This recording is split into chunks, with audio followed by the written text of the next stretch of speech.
প্রিয় দর্শক, প্রীতি নিন, শুভেচ্ছা নিন। আপনাদের সামনে হাজির হয়েছি আমি একা নয়, দ্বৈতভাবে। আমার সঙ্গে মুখোমুখি হয়েছেন আজকে। আসসালামু আলাইকুম রহমতুল্লাহি ওবরকাতুহু।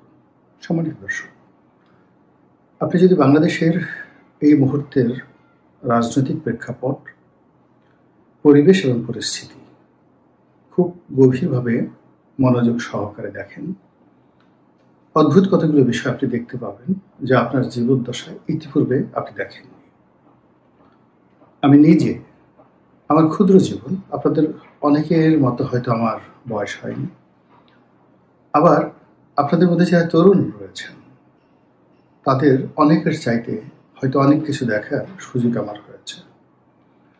তো আমার এই ক্ষুদ্র জীবনে আমি স্পষ্টতই দেশের যে রাজনৈতিক অর্থনৈতিক পরিবেশ পরিস্থিতি সেই 1974 সন থেকে আজ অবধি মোটামুটি মনে করতে পারি। আর 1986 সন থেকে আজ অবধি রাজনীতির একেবারে সর্বোচ্চ শিখর মানে রাজপ্রাসাদ, প্রেসিডেন্ট, প্রধানমন্ত্রী, এমপি, বড় বড় ব্যবসায়ী এবং বড় বড় রাজনৈতিক দলের যারা শীর্ষ নেতৃবৃন্দ রয়েছেন তাদের সবার সঙ্গে চলাফেরা করা, উঠা বসা করা, তাদের সুখ দুঃখ আনন্দ বেদনা উত্থান পতন দেখার যে সুযোগ হয়েছে, আলহামদুলিল্লাহ এই সুযোগ দেখা হওয়ার ফলে জীবন সম্পর্কে, রাজনীতি সম্পর্কে আমার মধ্যে যে বোধ তৈরি হয়েছে সেখান থেকে বলছি যে এই মুহূর্তে আমি যা কিছু দেখছি এমনটি আমি আমার জীবনে কখনো দেখিনি। এত বিশাল সংখ্যক রাজনীতিবিদ যাদের কারোরই এই মুহূর্তে মেরুদণ্ড নেই, যেটিকে আমরা ব্যাকবোন বলি, যা বিশ্বাস করেন, যা করতে চান এবং যা করবেন, এই কথাগুলো খোলামেলা বলার যে সাহস, যে শক্তি, এটি এই মুহূর্তে বাংলাদেশের কোনো রাজনীতিবিদের নেই।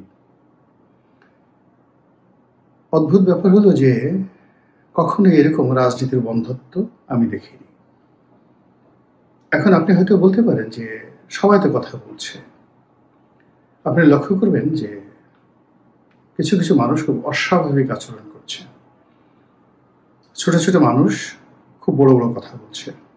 এর অর্থ তাদেরকে দিয়ে এই কথাগুলো বলানো হচ্ছে, টাকা দিয়ে, লোভ দিয়ে, লালসা দিয়ে তাদেরকে এই কথাগুলো বলিয়ে পুরো রাজনীতির যে মাঠ এবং ময়দান সেটিকে নষ্ট করে দেওয়া হচ্ছে। যেমন ধরুন তারেক রহমান সাহেব, জামাতের আমির, কিংবা ধরুন সেনাবাহিনীর প্রধান, পুলিশের আইজি। তো এ সকল মানুষজনকে বা এই ঢাকা শহরে যারা দীর্ঘদিন ধরে ক্ষমতাধর ব্যক্তি, রাজনৈতিকভাবে অর্থনৈতিকভাবে, তাদেরকে যখন একেবারে অনুল্লেখ্য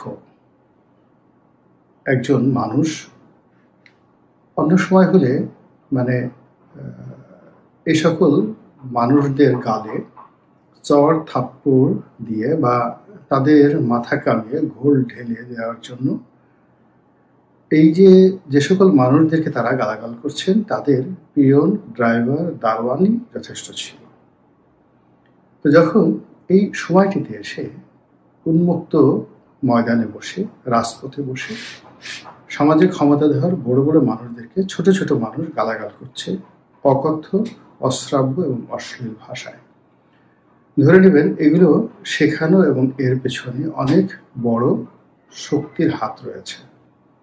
তারা এই কাজগুলো করছে মূলত আগামীতে তারা ক্ষমতায় আসবে, আর ক্ষমতা আসার পথে তারা যাদেরকে বাধা মনে করছে তাদেরকে মানসিকভাবে, অর্থনৈতিকভাবে, সামাজিকভাবে বিপর্যস্ত করে দেওয়ার জন্য ইংরেজিতে যেটিকে বলা হয় হিউ অ্যান্ড ক্রাই, শোরগোল করে, গালাগাল দিয়ে, তাদের চরিত্র হনন করে তাদেরকে সমাজে অপাঙ্ক্তেয় হিসাবে প্রতিষ্ঠিত করা। এবং সেই কাজটি যত গণহারে হচ্ছে এমনটি আমি কখনো দেখিনি। এই গেল এক। 2 নম্বর হলো যে বাঘের একটা হুঙ্কার থাকবে, আপনার সিংহেরও একটা হুঙ্কার থাকবে, তার চালচলন একটা রাজস্বিকতা থাকবে। তা আমাদের এই সমাজে যারা রাজনীতিবিদ আগামীতে মন্ত্রী হবেন, এমপি হবেন, তারপর দেশ পরিচালনা করবেন, প্রধানমন্ত্রী হবেন, রাষ্ট্রপতি হবেন, তো এই ধরনের মানুষের মধ্যে এক ধরনের রাজসিক অভিব্যক্তি থাকে। এই সমাজে একজন লোক আপনি দেখান যার মধ্যে আপনি এখন এরকম একটা রাজসিক অভিব্যক্তি দেখতে পাচ্ছেন। সবাই কানাঘুষা করছে, সুযোগ পেলে মাথা নোয়াচ্ছে, অতিরিক্ত বিনয় ভদ্রতা দেখার চেষ্টা করছে, রাজা হয়ে ভিক্ষুকের মতো আচরণ করার চেষ্টা করছে, রাজমুকুট হওয়ার পরিবর্তে মানুষের জুতো হওয়ার জন্য একজন আরেকজনের সঙ্গে প্রতিযোগিতা করছে। এ দৃশ্য কখনো আমরা ইতিপূর্বে দেখিনি।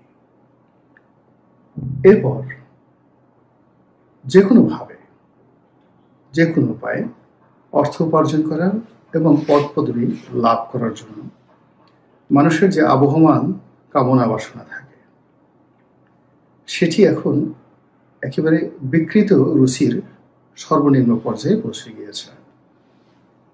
ধরুন একজন সমন্বয়ক, একজন দুর্নীতিবাজ, একজন আপনার ছেলের বয়সী, আপনার নাতির বয়সী একজন লোক, সামাজিকভাবে হয়তো আজ থেকে 14 মাস আগে আপনি কখনো তাদের সঙ্গে, তাদের পিতামাতার সঙ্গে, আত্মীয় স্বজনের সঙ্গে দেখা করতে বা এক টেবিলে বসে এক কাপ চা খেতে অপমান বোধ করতেন।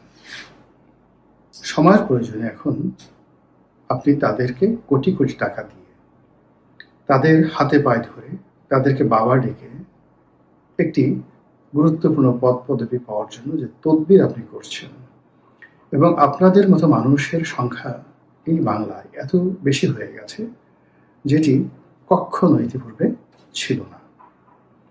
এভাবে আমি 1000টি উদাহরণ দিলে আমি দিতে পারবো, 1000 উদাহরণ দিতে পারবো, কিন্তু ভিডিওর পরিধি বড় হয়ে যাবে। এমনি আপনারা অনেকে বলেন কথা সংক্ষিপ্ত করার জন্য। তো সেই অর্থে এখন যারা রাজনীতি করছে তাদের প্রথম এবং প্রধান দায়িত্ব, কর্তব্য, লোভ, লালসা, কামনা, বাসনা একেবারে ককটেল হয়ে, আপনাদের ককটেল বুঝেন, আমরা সাধারণত 7 আপ, পেপসি, মেরিন্ডা বা ফান্টা, এই 3টি পানীয়কে একসঙ্গে মিলিয়ে আমরা যে খাবার খাই, সফট ড্রিঙ্ক, এটাকে আমরা সাধারণত ককটেল বলি। আর যারা হার্ড ড্রিঙ্কস মানে মদ খান, হুইস্কি খান, তারাও এইরকমভাবে বিভিন্ন প্রকৃতির মাদক বা মাদক জাতীয় পানীয় একত্র করে তারপরে নিজেদের নেশাকে আরো চাঙ্গা করার জন্য তারা ককটেল তৈরি করেন।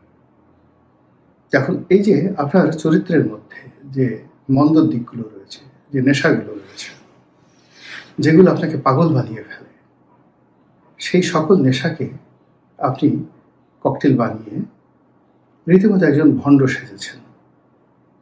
ভণ্ড সেজে মানুষকে ঠকানোর চেষ্টা করছেন, প্রতিপক্ষকে ঠকানোর চেষ্টা করছেন। যেখানে রাগ দেখানো দরকার সেখানে বিনয় দেখাচ্ছেন, যেখানে বিনয় দেখানো প্রয়োজন সেখানে রাগ দেখাচ্ছেন। কেন? আপনাকে ক্ষমতায় যেতে হবে, অথবা আপনি এখন যে ক্ষমতায় আছেন আপনাকে ক্ষমতায় থাকতে হবে। এই ক্ষমতায় যাওয়ার জন্য আপনি দরকার হলে শয়তানের সঙ্গে আপনি চুক্তি করবেন, দরকার হলে আপনি দানবের সঙ্গে বন্ধুত্ব করবেন, কিন্তু আপনার ক্ষমতায় থাকতে হবে অথবা আপনাকে ক্ষমতায় যেতে হবে। আপনার জবানের যে হক আছে, আপনার 5টি ইন্দ্রিয় যে আল্লাহ রাব্বুল আলামিন দিয়েছেন, এগুলো যে হক আছে, সেই হকগুলো আপনি শুকরগুজার না হয়ে আপনি অনায়াসে মিথ্যা বলে যাচ্ছেন, অনায়াসে আপনার রব, আপনার মালিক, তাকে সাক্ষ্য মানছেন, অনায়াসে আপনার পবিত্র ধর্মগ্রন্থকে আপনি রাজনীতির হাতিয়ার হিসেবে ব্যবহার করছেন, অনায়াসে দেশের পবিত্র আমানত, সংবিধান, পবিত্র নেয়ামত, স্বাধীনতা এবং সার্বভৌমত্ব ভুলুণ্ঠিত করে দিচ্ছেন। যার নাগরিক হিসাবে যতটুকু প্রাপ্য, এই গত 14টি মাসে প্রায় সব মানুষগুলো সেই প্রাপ্যর যে ন্যায্যতা, এটি থেকে বঞ্চিত হচ্ছেন গণহারে।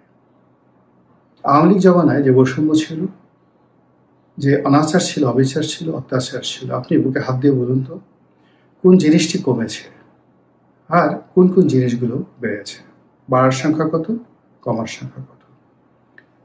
দেশের সামগ্রিক অর্থনীতির অবস্থা কি? আপনার নিজের পকেটের অবস্থা কি? আপনার ঘরের অবস্থা কি? আপনার সংসারের অবস্থা কি? এই কথাগুলো চিন্তা করুন। আর রাজনীতিবিদদের হাল ফ্যাশনের যে অবস্থা সেটি লক্ষ্য করুন। যারা সারা জীবন সততার কথা বলছেন, তারা ৩,০০০, ৪,০০০, ৫,০০০ মোটর সাইকেল করে একটি রাজনৈতিক মিছিলে অংশগ্রহণ করছেন। তো একজন প্রার্থী যদি ৫,০০০ মোটর সাইকেল নিয়ে তিনি মহড়া দেন, প্রতি মোটর সাইকেলের পেছনে যদি ৫,০০০ টাকা করে খরচ যায়, কম করে, একজন ড্রাইভার, দুজন যাত্রী, মোটর সাইকেলের তেল এবং তাদের হাত খরচ, কোনো অবস্থাতে আপনি গড়ে ৫,০০০ টাকার নিচে পাবেন না। তো এইরকম একটা মহড়া দিতে ৫,০০০ মোটর সাইকেল, তার সঙ্গে প্রতি মোটর সাইকেল ৫,০০০, কত টাকা আপনার একটি মহড়াতে যাচ্ছে? এভাবে বিভিন্ন রাজনৈতিক দলের যারা লোকজন রয়েছেন, যাদের এই ১৪ মাস আগে সংসার চালাতে হিমশিম খেতে হতো, কোনো একটা কাজে কারোর সঙ্গে ৫০০ টাকা কম বেশি হলে তাদের মাথা খারাপ হয়ে যেত। অনেকের চাকরি ছিল না, কারো কারো মামলা মোকদ্দমা ছিল এবং সেই মামলা মোকদ্দমা উকিল মুক্তারদেরকে পয়সা দেওয়ার মতো সামর্থ্য ছিল না। এই ১৪ মাসে হঠাৎ করে ৫,০০০ মোটর সাইকেল নিয়ে এই মিছিল করার সামর্থ্য এলো থেকে? সারাটা বাংলাদেশ এখন খাবলা খাবলা হয়ে গেছে। যে যার মতো পারছে অর্থনীতিকে তছনছ করে দিয়েছে। সেই তছনছ করা অর্থনীতির মধ্য থেকে যে সকল অর্থ দানবরা এখন রাজনৈতিক ক্ষমতা লাভের জন্য এই মহড়া দিচ্ছেন, একজন দুজন নয়, হাজার হাজার। হঠাৎ করে কেন নতুন নতুন গাড়ি দেখতে পাচ্ছি? যে মানুষ গাড়িতে চলতে পারতেন না, সে মানুষ এখন কোটি টাকা দামের গাড়িতে চলছেন। যে মানুষ মোটর সাইকেল চালাতে পারতেন না, সে মানুষ এখন ১০ কোটি টাকা দামের range rover, BMW X7, Mercedes GLS অথবা অডি 8 বা মার্সিডিস S ক্লাস এই ধরনের গাড়িতে করে ঘোরাফেরা করছে। তাদের অনেকের হাতে, আমরা ওবায়দুল কাদের সাহেবকে সমালোচনা করতাম, তার অনেকগুলো রোলেক্স ঘড়ি আছে। এখন গিয়ে দেখুন যে গত ১৪ মাসে কতজন মানুষের হাতে এই রোলেক্স ঘড়ি, প্যাটেক ফিলিপ ঘড়ি, ওমেগা, এই ব্র্যান্ডের যে দামি দামি ঘড়িগুলো রয়েছে সেইগুলো উঠেছে। এবং গড়ে এক একটা ঘড়ির মূল্য যদি ৫০ লাখ টাকা হয়, শুধু ঘড়ি বাবদ কেউ ব্যবহার করেছে, কেউ কিনে আবার কাউকে উপহার দিয়েছে। এবং এই ১৪ মাসে কতটি অ্যাপার্টমেন্ট তৈরি হয়েছে, বিক্রি হয়েছে, এবং এই ১৪ মাসে দেশের বাইরে কত টাকা পাচার হয়েছে, এইগুলো যদি আপনি মূল্যায়ন করেন, বিচার করেন, বিশ্লেষণ করেন, বিশ্বাস করেন আপনার মুখ থেকে শুধু থুথু বের হবে কিছু মানুষের জন্য। আর দুর্ভাগ্যজনক হলেও সত্যি, সেই মানুষগুলোর মধ্যে একটা বিরাট অংশ রাজনীতিবিদ। এরা যে মুনাফিকি করছে, যে ভণ্ডামি করছে, যে কখনো নামাজ পড়েনি, সে এখন টুপি মাথায় দিয়ে মিম্বরে উঠে সে দরুদ এবং কিয়াম করার চেষ্টা করছে। যে জীবনে কখনো কোরআন শরীফ স্পর্শ করেনি, একটা দুটো আয়াত শিখে এসে ভুলভাবে সে কোরআনের আয়াত বলে ধর্মপ্রাণ মানুষের সঙ্গে সে মুনাফিকি করার চেষ্টা করছে। তো এই যে ক্ষমতায় যাওয়ার চেষ্টা, ক্ষমতায় থাকার চেষ্টা, এই যে দুর্বিষহ একটা পরিবেশ এবং পরিস্থিতি আমাদের এই সমাজে তৈরি হয়েছে, এটি প্রকৃতি প্রদত্ত যে ভূমিকম্প বা প্রাকৃতিক দুর্যোগ, সুনামি কিংবা ঘূর্ণিঝড়, তার চাইতেও শত শত কোটি গুণ ক্ষতিকর। একটি ঘূর্ণিঝড় আসে ২-৩ মিনিট, একটি ভূমিকম্প হয় 10 থেকে 15 সেকেন্ড, কিংবা একটি সুনামি আসে হায়েস্ট 30 মিনিট। কিন্তু এই যে রাজনীতির সুনামি শুরু হয়েছে, এটা তো আমাদেরকে বরবাদ করে দিচ্ছে বছরের পর বছর ধরে, মাসের পর মাস ধরে। এমনকি আগামী 50 বছরে এই ক্ষতি আমরা কাটিয়ে উঠতে পারবো কিনা সন্দেহ। নাগরিক হিসাবে সচেতন হন, প্রতিবাদ করতে শিখুন, ঘৃণা করতে শিখুন, না বলতে শিখুন, এবং যেখানে আপনার শক্তি নাই, সামর্থ্য নেই, সেই জায়গাগুলো পরিহার করুন, যাবেন না সেখানে। দেখবেন যে বরকত চলে আসছে সমাজে, ভালো নেতা চলে আসছে। আসসালামু আলাইকুম ওয়া রাহমাতুল্লাহি ওয়া বারাকাতুহু।